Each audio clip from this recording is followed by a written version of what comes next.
2 bulan berturut-turut. Sya'ban nyambung Ramadan. Dalam riwayat Ummu Salamah juga demikian. Puasa 2 bulan berturut-turut. Sya'ban nyambung Ramadan. Dalam riwayat Aisyah berbeda. Dalam riwayat Aisyah radhiyallahu anha, Nabi berpuasa di bulan Sya'ban dengan diperbanyak. Tidak 1 bulan penuh, tetapi beliau memperbanyak puasa di bulan Sya'ban. Ada pandangan-pandangan atau perbedaan di dalam melihat 2 kelompok hadis ini yang kelihatannya bertentangan. Yang satu bulan penuh, bulan Sya'ban nyambung Ramadan, jadi 2 bulan berturut-turut. Yang satunya lagi memperbanyak, tidak 1 bulan penuh. Ada beberapa pandangan. Yang ingin saya sampaikan adalah penjelasannya Syekh bin Baz rahimahullah taala, bahwasanya memahami hadis-hadis tersebut dengan cara digabungkan. Di dalam suatu tahun beliau Sya'bannya 1 bulan penuh. Di dalam suatu tahun yang lainnya beliau sallallahu alaihi wasallam puasanya tidak penuh dalam 1 Sya'ban, tapi beliau memperbanyak. Intinya adalah kita diperintahkan memperbanyak puasa di bulan Sya'ban, intinya. Kalau bisa 1 bulan penuh, monggo. Kalau tidak, intinya kita diperintahkan memperbanyak.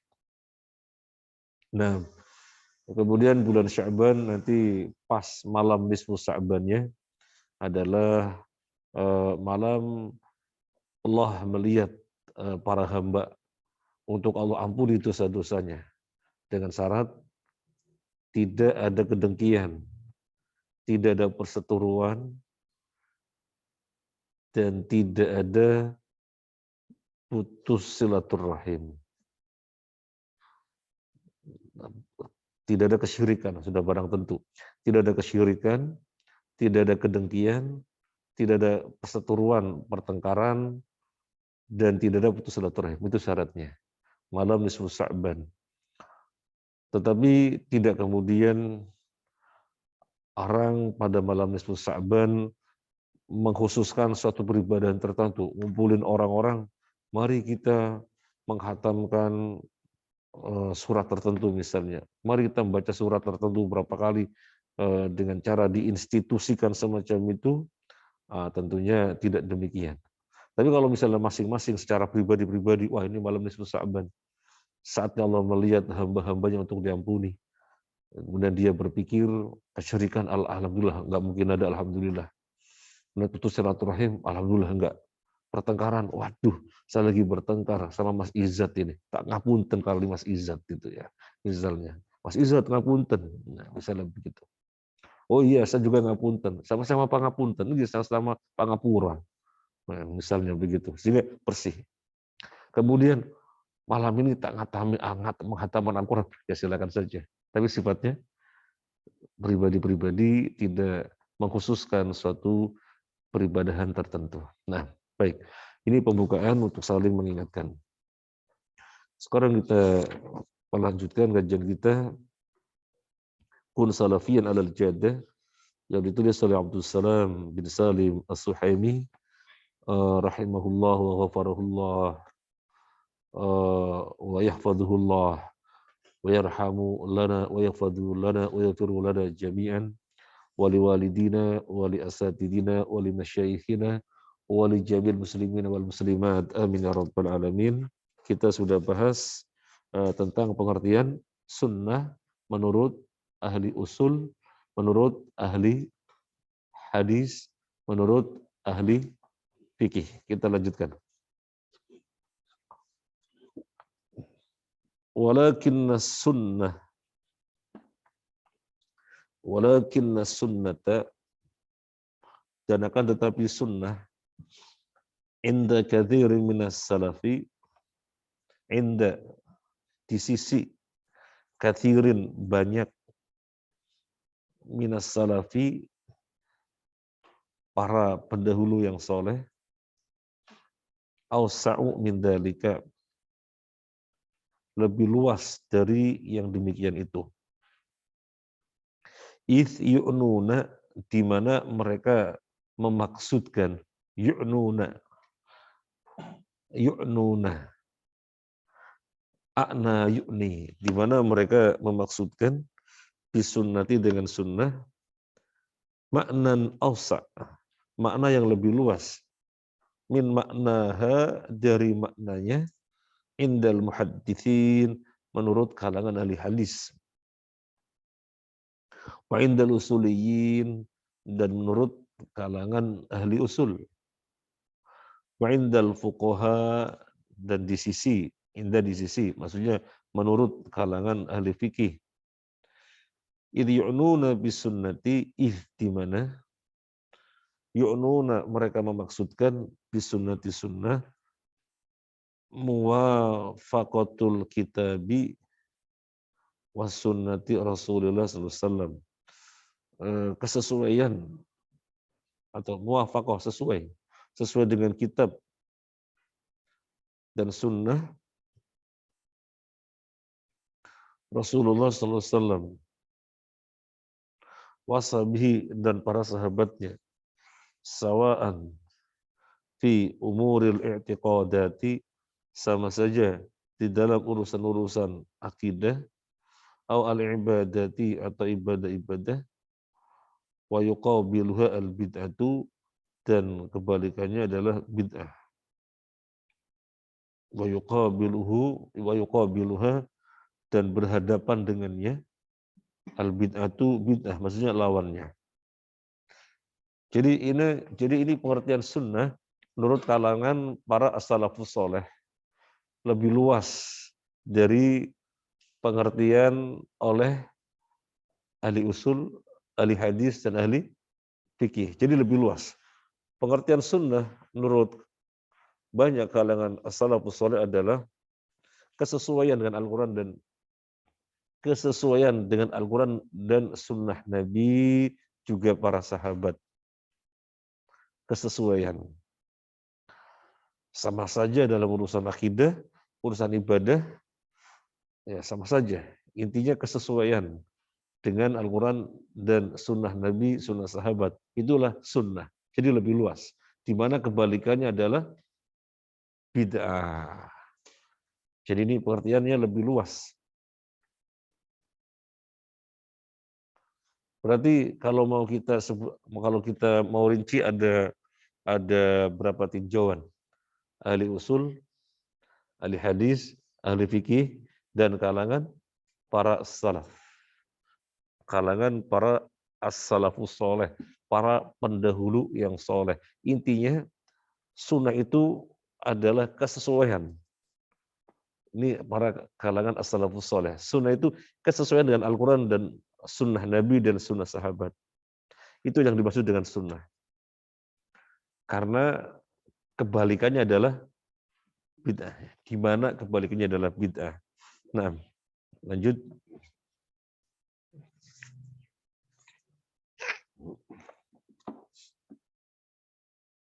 Fayuqalu, maka dikatakan fulan ala sunnah. Fulan itu di atas sunnah. Idza kanat a'maluhu, jika adalah a'maluhu, amalan-amalannya. A'maluhu jamak dari apa? Amalan. Idza kanat a'maluhu, jika adalah amalan-amalannya, ala wafqi kitabillahi wa sunnati Rasulillah, di atas kesesuaian kitabullah dan sunnah Rasulullah SAW. Jadi misalnya, oh si fulan loh di atas sunnah. Maksudnya apa? Amalan-amalannya sesuai dengan Al-Quran dan sunnah Nabi. Wa yuqalu fulan alal bid'ah. Wa yuqalu, dan dikatakan fulanun alal bid'ati. Si fulan itu di atas bid'ah. Idza kana amaluhu, jika adalah amalannya mukhalifan, menyelisihi, lil kitab wa sunnati, Alkitab dan sunnah, au ahadihima, atau salah satu dari keduanya. Jadi kalau kita misalnya mengatakan, wah si fulan bid'ah itu, wah si fulan dia di atas bid'ah, dia tidak di atas sunnah, dia tidak di atas sunnah, dia di atas bid'ah. Artinya amalan-amalannya menyelisihi Al-Quran dan sunnah Nabi Sallallahu Alaihi Wasallam. Ini pengertian sunnah menurut katsirum minas salaf. Intinya kesesuaian, intinya itu. Kata kuncinya kesesuaian. Kata kuncinya kesesuaian. Mas Zain, aina kitab? Nah, kita lanjut. Yaqulu Syekhul Islam Ibnu Taimiyah. Yaqulu berkata, Syekhul Islam Ibnu Taimiyah, walafdhu sunnati, dan lafadz sunnah fi kalamis salafi, di dalam ucapan para salaf,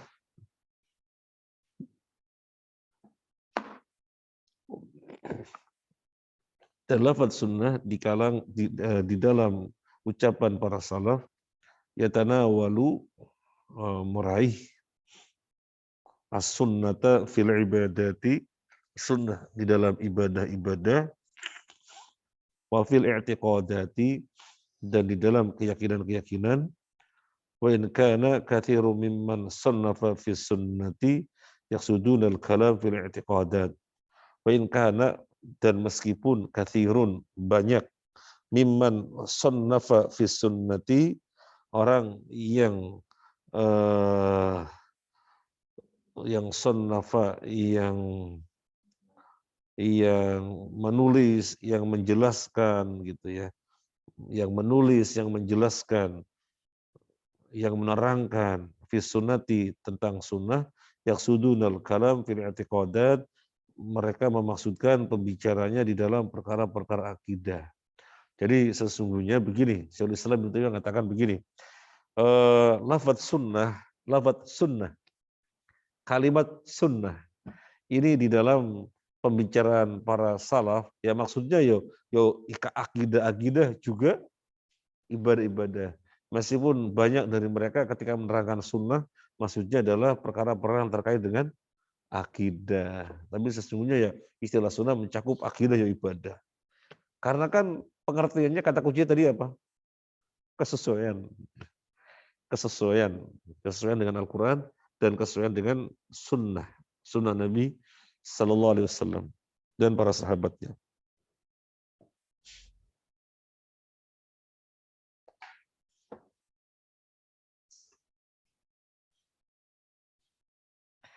Wa yaqulu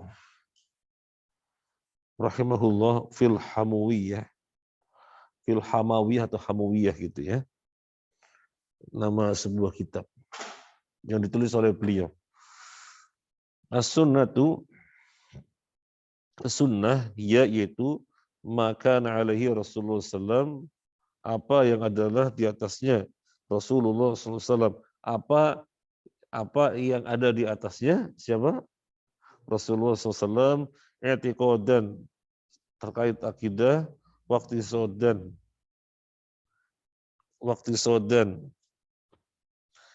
terkait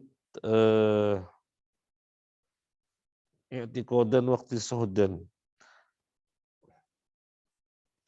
Itu harus sebenarnya perekonomian. Arti sebenarnya perekonomian iktisad. Di sini maksudnya apa?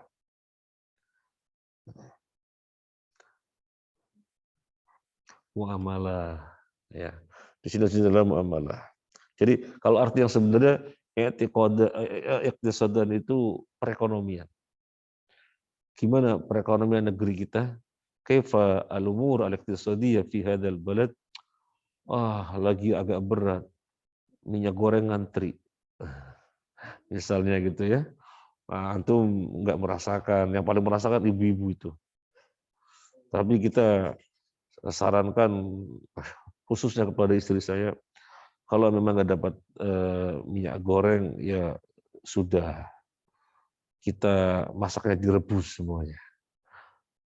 Tempe rebus, ikan rebus. Kalau misalnya nggak dapat minyak goreng, karena minyak goreng misalnya ada, tetapi labelnya sudah dibuka, pakai dirjen itu labelnya sudah dibuka, ada juga yang curah, itu khawatir, jangan dibeli ya. Khawatirnya bukan asli minyak goreng, tapi sudah dicampur oli, apa segala macam. Mengerikan.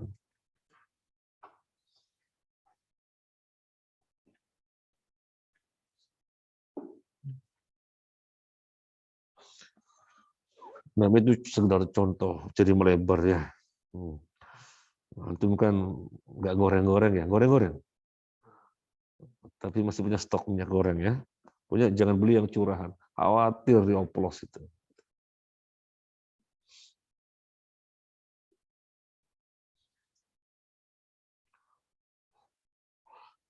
Penghasil sawit terbesar di dunia siapa? Indonesia. Indonesia.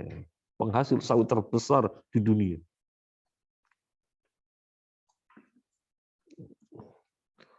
Ya, makanya antum nanti ya yang megang kebijakan-kebijakan yang akan datang ya. Insya Allah antum semuanya. Ya. Wa yaqulu fil hamawiyah atau fil hamawiyah Allah alamnya bisa ditanyakan. Dan beliau mengatakan di dalam kitab Al-Hamawiyah, sunnah adalah apa yang di atasnya Rasulullah SAW. Suatu jalan atau apa yang di atasnya Rasulullah SAW. Secara i'tiqadan, secara i'tiqad, ideologi-ideologi, atau iqtisadan, muamalah-muamalah, wa qawlan wa amalan. Dan secara ucapan juga secara perbuatan. Ucapan juga perbuatan. Berarti kalau antum perhatikan kira-kira apa? Iktisodan, akidah. Ya, iktisodan. I'tiqadan, akidah. Iktisodan, muamalah. Kalau kaulan, ya aktivitas lisan. Kalau amalan, ibadah. Barangkali begitu ya. Jadi lengkap. Jadi lengkap. Kita lanjut.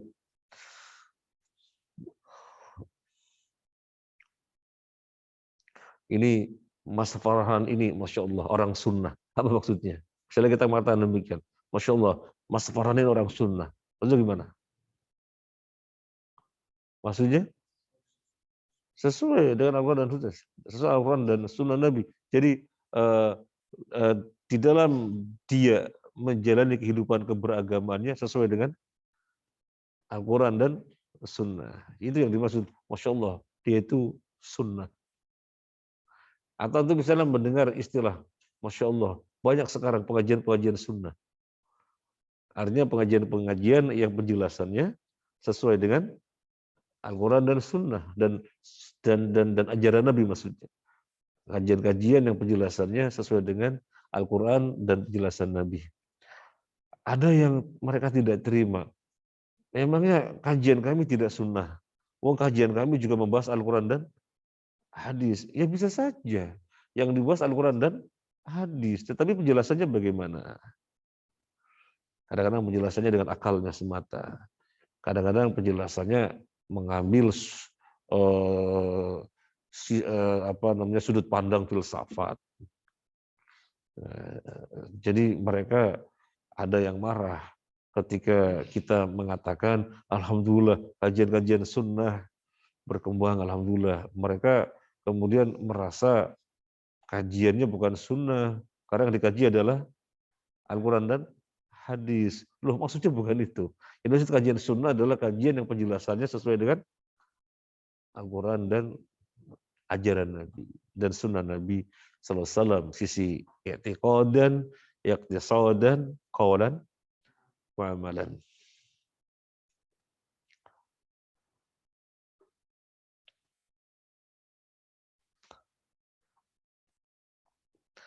Yang saya sangat garis bawahi, dari penjelasannya Ustadz Firanda kemarin sore, saya nggak bisa hadir, tapi saya memantau melalui medsos. Yang paling saya garis bawahi adalah jangan ragu untuk berteman dengan teman yang baik, sehingga jangan ragu left dari teman yang tidak baik. Siapa suruh berbanyak-banyakan kawan? Kita disuruh mencari kawan yang baik. Ya. Ada kan begitu kan? Ngantuk apa enggak? Enggak ngantuk ya.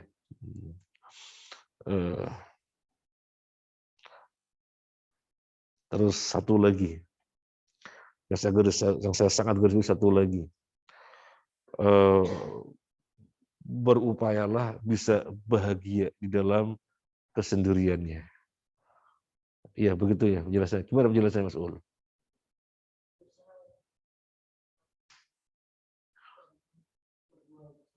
Iya, berusahalah meraih kebahagiaan di dalam kesendiriannya. Sendiri, tapi bagaimana meraih kebahagiaan? Baca Al-Quran, berdua dengan Allah. Di situ ada kebahagiaan. Gitu ya. Menulis. Nah, kali dari saya sendiri. Menulis. Buka kitab ini, buka referensi ini, dapat ilmu. Memohon kepada Allah, semoga bermanfaat. Gitu ya. Tadabbur Al-Quran, lihat Al-Quran dan terjemahnya. Kan begitu kemarin.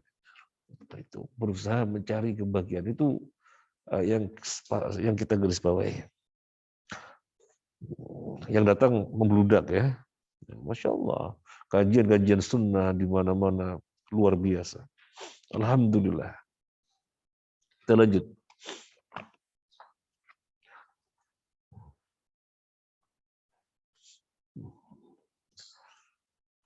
Wa yaqulu Ibnu Rajab. Wa yaqulu dan berkata Ibnu Rajab rahimahullah taala, wa katsirun minal ulama'i al-mutaakhirina, wa katsirun dan banyak minal ulama'i dari kalangan ulama al-mutaakhirin. Apa bahasa antum al-mutaakhirin? Ulama mutaakhir. Ada ulama mutaqaddim, ada ulama mutaakhir. Kontemporer. Kalau mutaqaddim, ulama ulama kuno, masa kuno. Klasik, nggak pantas. Nggak ada bahasa Indonesia yang pas apa. Bahasa Indonesia yang pas apa? Ulama terdahulu ya. Ya itu lebih pas ulama. Al-mutaqaddimin ulama terdahulu, al-mutaakhirin kontemporer gitu ya. Masa klasik, masa kuno, terdahulu ya. Wa katsirun dan banyak minal ulama ilmu taakhirin dari kalangan ulama kontemporer yakhussu as-sunnata mengkhususkan sunnah bima dengan apa ya ta'allaku berkaitan bil i'tiqad dengan ideologi dengan akidah li'annaha asluddin karena dia adalah pokok agama wal mukhalifu laha dan orang yang menyelisihinya al mukhalifu orang yang menyelisih laha baginya ala khatarin adimin di atas bahaya yang besar. Ini kata Ibnu Rajab. Banyak ulama kontemporer yang mengkhususkan sunnah kepada perkara akidah saja. Perkara akidah saja. Sehingga orang yang menyelisihinya berada di dalam perkara besar.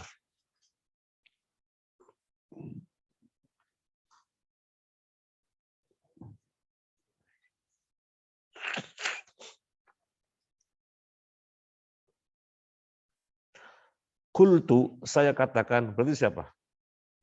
Penulis. Siapa nama penulisnya? Hah? Syekh Abdul Salam bin Salim As-Suhaimi.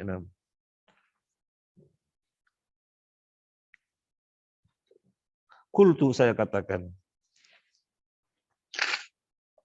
Fasunnatu maka sunnah idza utliqat jika dimutlakan tiba bil aqaidi pada bab akidah-akidah innama sesungguhnya dia yuqsadu dimaksudkan pihak dengannya ad-dinu kamilan agama secara sempurna la mastalah alaihi ulamaul hadis la tidak apa istolaha yang mengistilahkan alaihi artinya yang menjelaskan secara istilah alaihi di atasnya ulama hadis ulama usul dan ulama usul ulama fikih dan ulama fikih ini saya maksudnya menyusun kitab saya katakan sunnah kalau disebut secara mutlak sunnah disebut secara mutlak berarti agama secara keseluruhan tidak sebagaimana yang dijelaskan secara terminologi oleh ahli usul, ahli hadis dan ahli fikih. Berarti Syekh penyusun kitab ini lebih cenderung kemana? Kalau disebutkan sunnah secara mutlak, lebih cenderung kemana? Lah, salaf. Apa sunnah menurut kebanyakan salaf? Sesuai dengan Al-Quran dan ajaran Nabi, dengan pemahaman para sahabat. Nah, ketika Syekh Abdul Salam misalnya Mas Sohimi mengatakan sunnah jika disebutkan secara mutlak di dalam bab akidah yang dimaksud adalah beragama secara keseluruhan, tidak sebagaimana yang dijelaskan secara terminologi oleh ahli usul, ahli fikih, dan ahli hadis. Nah, berarti yang dikehendaki kira-kira cenderung kemana? Menurut para kathirus minas salaf. Semuanya itu betul, tidak ada yang salah. Semuanya betul, tidak ada yang salah.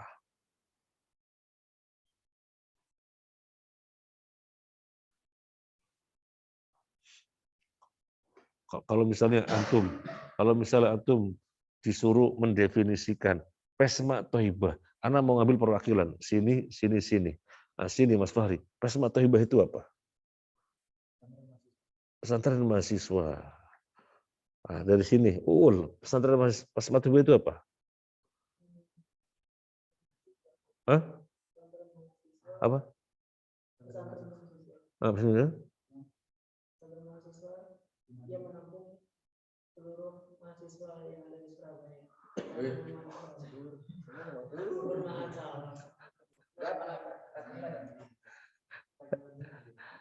Kalau di sini, Mas, ini apa? Tempat untuk agama bagi mahasiswa. Ada yang bilang Pesma TV itu kos-kosan plus. Nggak ada bedanya dengan kos-kosan, nggak ada bedanya. Cuma ada plusnya, ada kegiatan pesantrennya. Ada yang bilang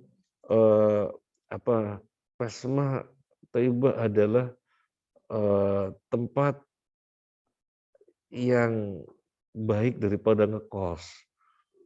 Soalnya ada kegiatannya, kalau ngekos sendiri-sendiri. Ya berbagai macam orang menjelaskan gitulah. Jelas? Ya kurang lebihnya seperti itu. Ya. Nah,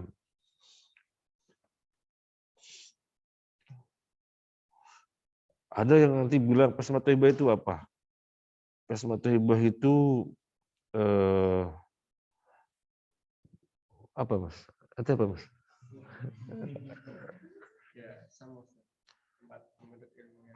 Tempat menuntut ilmu di Surabaya, kuliah bisa, ngaji bisa hemat. Nah, misalnya begitu ya. Nah, kemarin sudah dibentuk ya kepanitiaan Ramadan sudah dibentuk ya. Katanya diserahkan kepada Pesma. Takmir sebagai apa? Membantu. Biasanya kan takmir yang berperan penuh ya, berperan utama. Sekarang sebenarnya kalau ini awalnya itu cuma tahun kemarin aja takmir.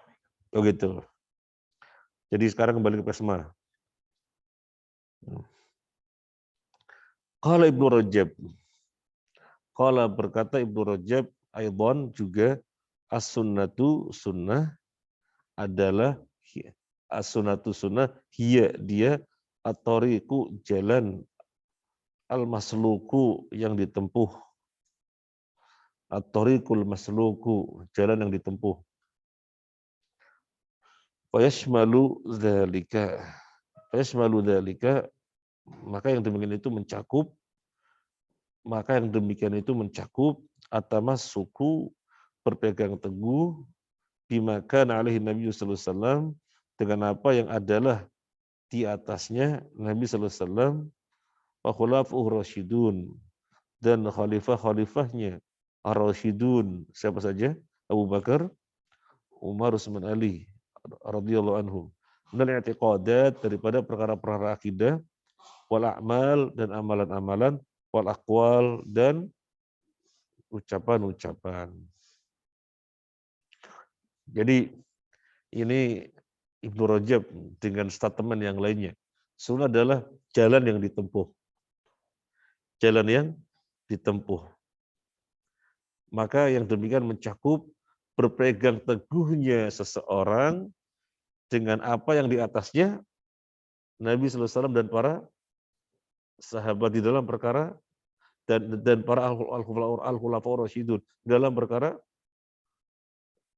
i'tiqadat, a'mal, aqwal. Nah, selesai.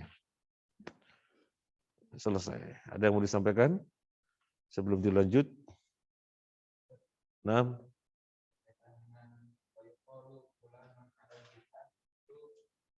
kita kan bukan karenanya kita menghukumi orang di atas kita. Itu kita bisa tahu orang di atas kita kira-kira. Iya, ini memberi contoh tentang pengertian sunnah di mana maknanya lebih umum daripada pengertian oleh ahli fikih, ahli usul, ahli hadis, ya, lebih umum. Bahwasanya kesesuaian dengan Al-Quran dan ajaran Nabi juga sahabat itulah sunnah. Nah, kemudian dia ambil contoh. Fulan adalah sunnah. Berarti fulan di dalam keberagamannya sesuai dengan Al-Quran, ajaran Nabi, dengan pemahaman sahabat. Nah, berarti fulan adalah sunnah. Fulan adalah sunnah. Nah, kebalikannya itu fulan ala bid'ah. Fulanah ala bid'ah. Artinya di dalam keberagamannya tidak sesuai. Nah, kemudian sekarang pertanyaannya, bisa kita mengatakan si fulan bid'ah, si fulana bid'ah, itu perkara berat. Nah, ya, itu perkara berat. Tapi kalau mengatakan si fulan adalah sunnah, si fulan adalah sunnah, si fulan adalah sunnah, insya Allah. Karena kita di dalam melihat kaum muslimin, hukum asalnya itu apa? Antum di dalam melihat kaum muslimin, hukum asalnya itu apa? Antum melihat kaum muslimin siapapun, hukum asalnya itu dengan penglihatan apa? Husnudon, betul sekali. Saya sampaikan dengan istilah yang lain. Kita di dalam memandang kaum muslimin secara umum dengan pandangan as-salamah. Bahwasanya si fulan selamat dari cacat, selamat dari aib, selamat dari hal-hal yang menciderai, itu hukum asal. Nah, hukum asal.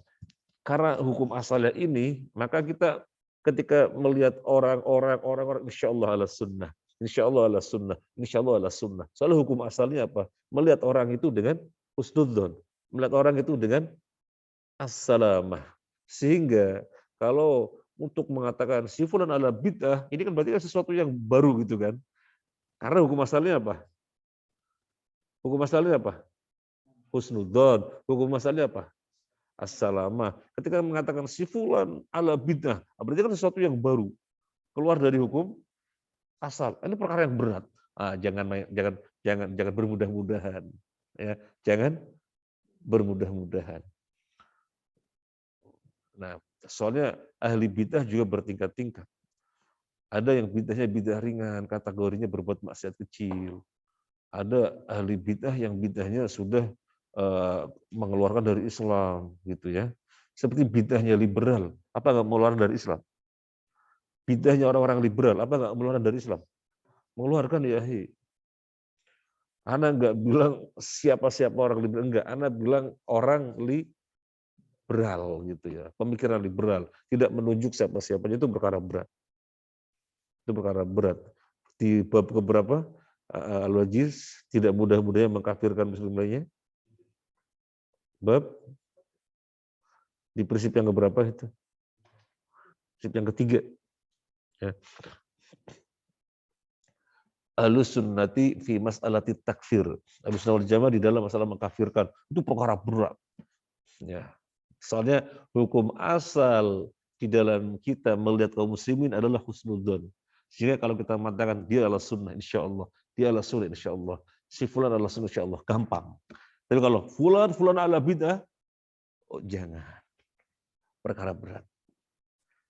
Tetapi kalau antum benar-benar tahu bahwasanya dia itu di atas bid'ah karena ngajak untuk beragama dengan eh, dengan bebas, memahami agama dengan bebas, namanya memahami dengan apa? Memahami agama dengan bebas, beragama dengan bebas, namanya dengan apa? Hah? Beragama dengan bebas, mentafsirkannya secara bebas, namanya apa? Liberal. Liberal itu tidak mau disekat dengan pemahaman tertentu, bebas menerjemahkan. Kalau sudah jelas begitu ya kita katakan fulan adalah bid'ah. Kita bisa mengatakan misalnya sebut nama, orang liberal siapa misalnya namanya?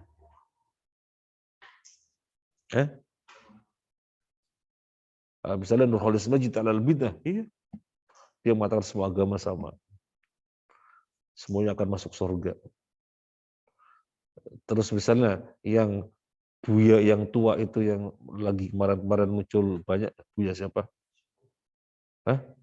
Buya Syakur, ya benar ya? Iya. Buya Syakur ala bid'ah, ya jelas. Dia mengajak-ngajak orang ceramah di depan orang dengan bebas sekali menerjemahkan agama. Dia mengatakan semua orang nanti di surga. Semua orang nantinya di surga. Kalau ada orang masuk neraka, pasti nantinya dientas. Kalau selama-lamanya di neraka, di mana Rahman Rahimnya Allah, kurang lebihnya begitu. Bebas sekali menerjemahkan nas-nas Al-Quran, terserah sekali, bebas sekali. Dan membuat dan menyampaikan dengan penyampaian yang keji, menuduh sahabat, membunuh Fatimah dan seterusnya. Naudzubillah min dzalik. Maka dia di atas bid'ah, sudah jelas ya. Jadi kalau perkaranya gamblang, maka nggak ada ragu-ragu. Gitu. Termasuk masalah si fulan kafir. Sudah kafir. Berat apa tidak? Berat sekali. Tapi kalau misalnya perkaranya gamblang, dia ambil Quran diinjak-injak, kita mengatakan ini si fulan kafir karena gamblang, ya.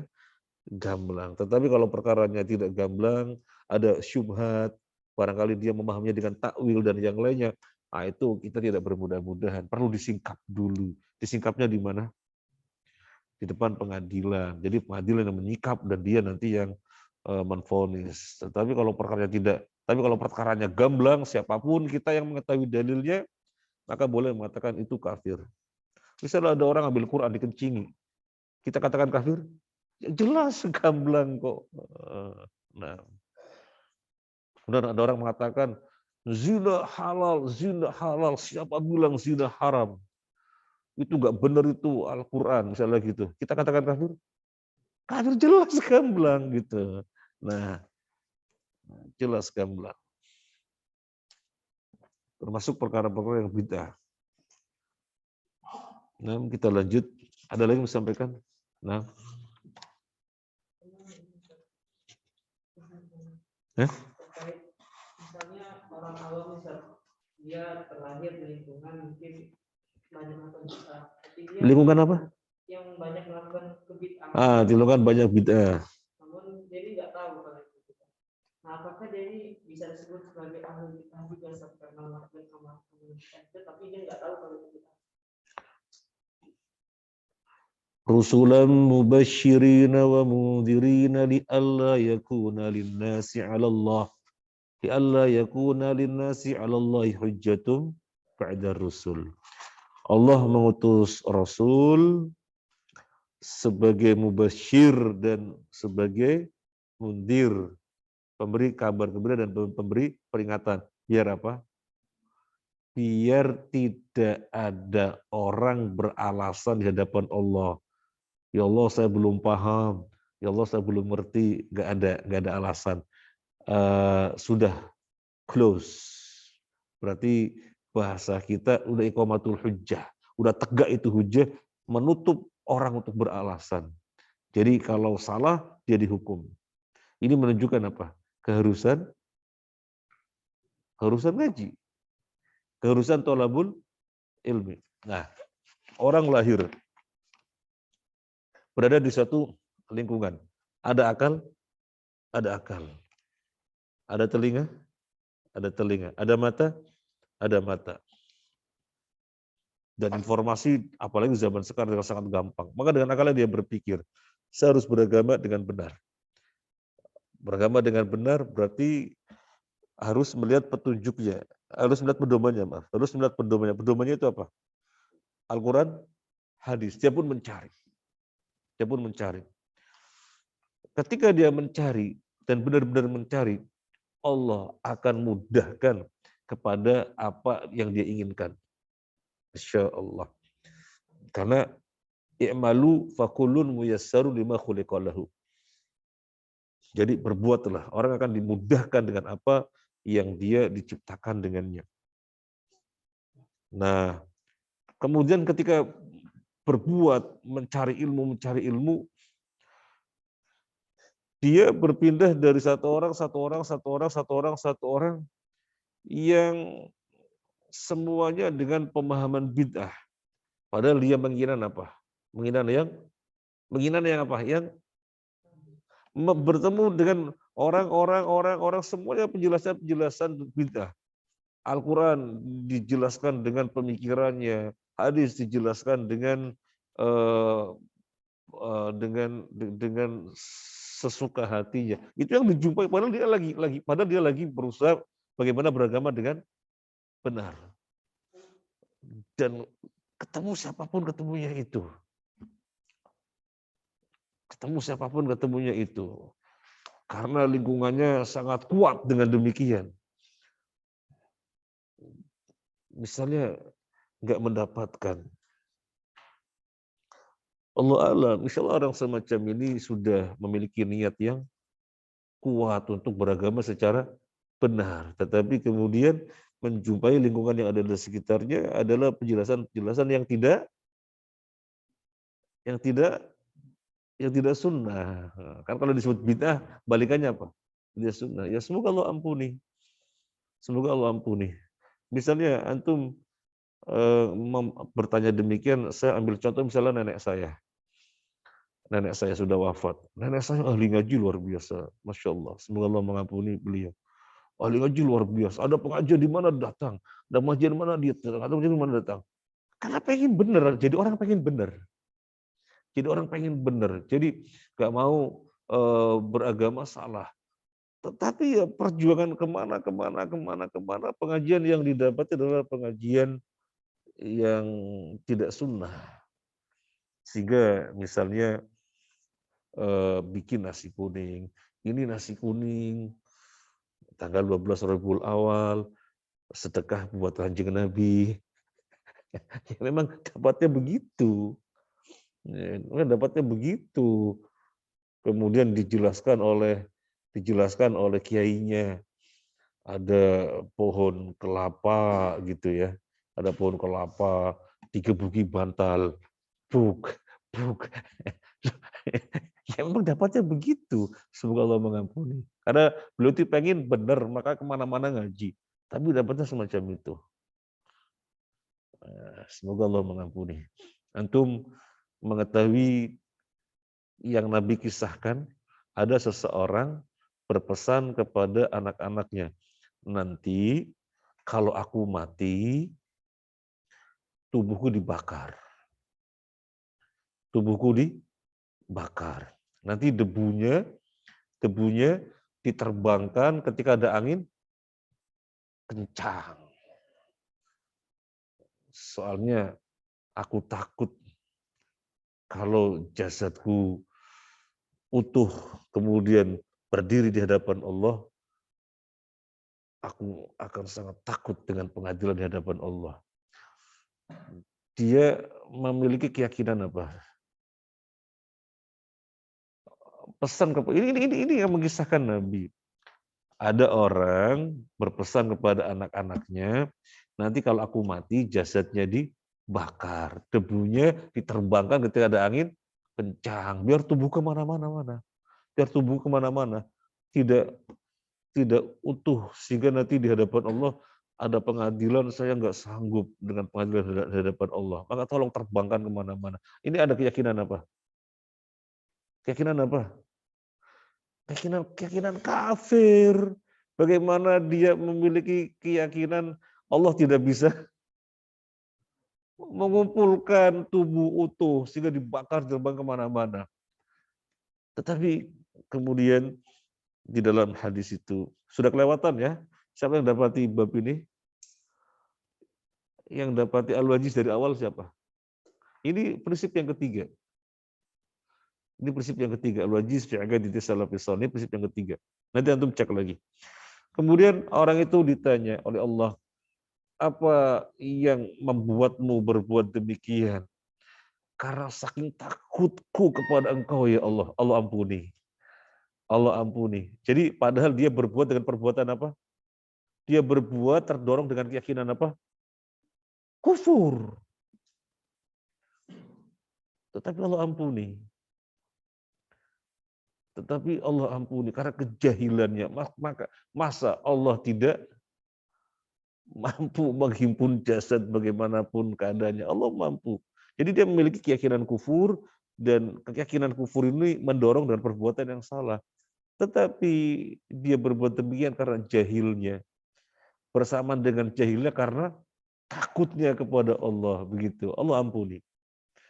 Itu Allah ampuni. Makanya misalnya orang-orang tua kita, nenek kita, buyut kita, yang tadi saya ceritakan itu ya, maunya bener, makanya ngaji kemana-mana ngaji, pengen bener, hidup ini pengen bener, jangan sampai nggak bener, makanya ngaji biar dapat pedoman, jangan sampai salah. Ini masalah hartanya gimana dengan harta, jangan sampai salah gitu ya. Kemudian ternyata dapat Pak Kiai bagi rata, ya dia kan maunya bener, pakainya yang ngasihnya salah. Dia maunya bener apa mau salah? Dia maunya bener tapi dapat pakai yang salah. Semoga diampuni. Ya. Nah, tapi sudah nyambung. Ada lagi yang mau disampaikan? Sudah? Ada akhwat mau nanya? Nggak ada. Nggak ada. Iwan ada mau nanya? Nggak ada. Kalau nggak ada sampai sini dulu ya. Insyaallah akan datang bab baru al-musammayat asy-syar'iyyah ahlussunnati wal jamaati. Al-musammayat, penamaan-penamaan yang syar'i untuk ahlussunnah wal jamaah. Jazakallahu khairan. Subhanakallahumma wa bihamdika asyhadu an la ilaha illa anta astaghfiruka wa atubu ilaik.